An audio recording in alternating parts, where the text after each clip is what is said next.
มาถึงช่วงนี้พ่อแม่พี่น้องกรุณายกสองมือพร้อมพร้อมกันไว้พารากอน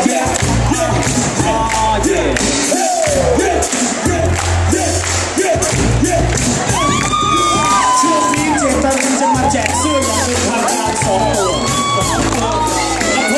ผมจะแจกเฉพาะคนที่ยกมือกับมือสูงสุด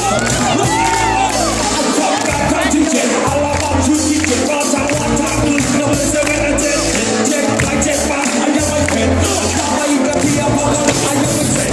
เด็กเด็กรักทั่วบ้านทั่วเมืองอาจจะได้คำดังทำไมเราภาษาซาเถื่อนส่งกันทำมาส่งกันเนี่ยที่ไม่มีเพื่อนเจ๊วายกับไปเด็กจะให้มันมายก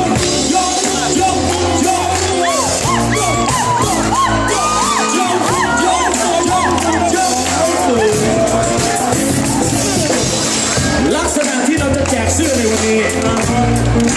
เราจะดูว่าตัวไหนยกสูงแล้วเราก็จะโยนไปตรงนั้นเช็คดูตัวอย่างว่าด้านหลังเวทีนี้ยกสูงมากเราก็จะโยนไปตรงนั้นเข้าใจแล้วยกขึ้นมายกสูงๆก็ขอให้รวยยกสูงๆก็ขอให้รวยยก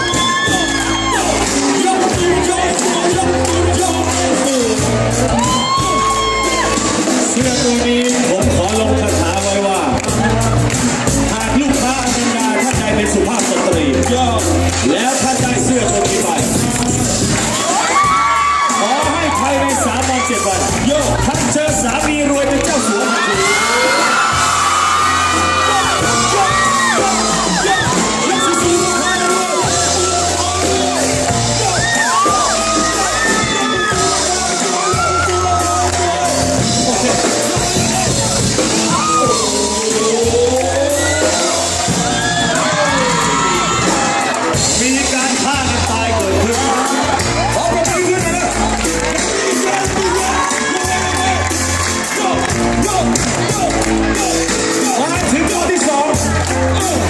ในวันนี้เปิดตัวคอนโดอย่างดี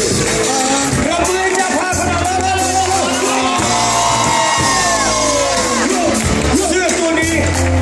หากตกถึงมือสตรี